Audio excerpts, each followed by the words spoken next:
All right, so here are the notes for solving radical inequalities. So the first thing is a radical inequality is an inequality that has a variable in the radicand. So let's kind of refresh our minds on what a radical function is. So just we'll go with the square root function here. So the square root function, here's your x and y axis. We know that it has a closed circle at the origin, and the graph is the inverse of the quadratic function. So the domain and the range are actually the same thing. They're both going to be 0 to infinity with the bracket on 0 for both of them. And if you like inequality or set builder, this one would be x is greater than or equal to 0, y is greater than or equal to 0. So just a little bit of background knowledge. So when you're solving radical inequalities, you should follow these steps. They'll help you to be consistent. So the first step would be isolate the radical on one side of the inequality if necessary. So isolate. The second step is to raise each side of the inequality to the same exponent to eliminate the radical and obtain a linear, quadratic, or other polynomial equation. And then last, solve the resulting inequality using techniques you learned in previous chapters, and make sure you do check your solution. All right, so the first one we're going to talk about is solving radical inequality when it's an even root, 2, 4, 6, 8, 10, 12, as long as it's even, but it is less than a negative. So in this case here, it is impossible for a square root function, if we just look at the basic parent function, it is impossible for this to be below the x-axis. So that's why if it says an even root is less than a negative number, that's going to be a no solution automatically.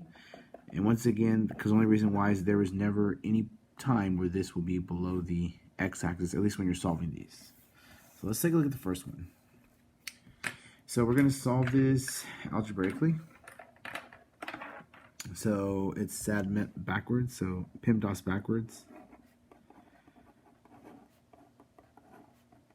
So first we look for addition or subtraction, like a book from left to right. I see a plus 9 here. It can't be inside the radical, so the plus 9 on the out. So we subtract 9 from both sides. So we have 4 times the square root of x minus 1 is less than or equal to negative 12. I do have multiplication division from left to right, so I have this 4, so I'm going to divide both sides by 4 since it's being multiplied. So the square root of x minus 1 is less than or equal to negative 3. At this point here, I do know it's a no solution because this is impossible. Okay, there is no way that I could plug in any number and make this a negative answer, because then it would be negative, right? That's impossible. Take the square root of anything, get that negative. That would yield an imaginary solution.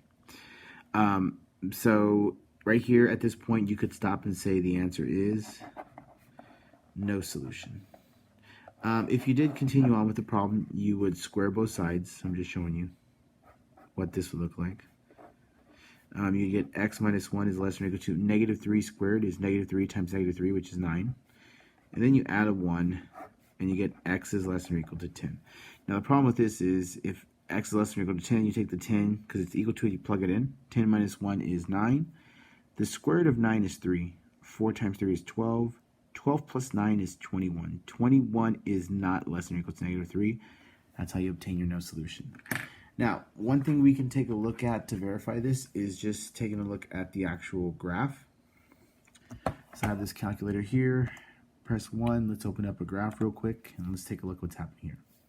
So I'm going to type in just the left side for square root of x minus 1, arrow out, plus 9. You can either do the original, or you could start from here where the square root is isolated. So let's just start from here. You won't see the graph because if you just think about transformations, vertical stretch by 4, right 1, up 9. So I know that it's somewhere up here, which is fine.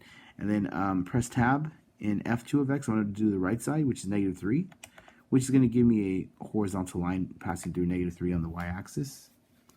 All right, so that I can see this, I'm going to change this number. Transformations, this is up 9, so we'll try like 12. That way so we can see a little bit of the graph. All right, So pretty much what this says right here, so when we look at this statement right here, the square root of x minus 1 is less than or equal to negative 3, which is the same as this. You notice the blue graph represents the square root, and the red line represents this negative 3. So where is this graph less than or equal to negative 3? Well, if you look over here, this blue graph is never below the red line. So since none of it is below the red line, that's how we get our no solution. So hopefully graphically that kind of puts it together for you a little bit.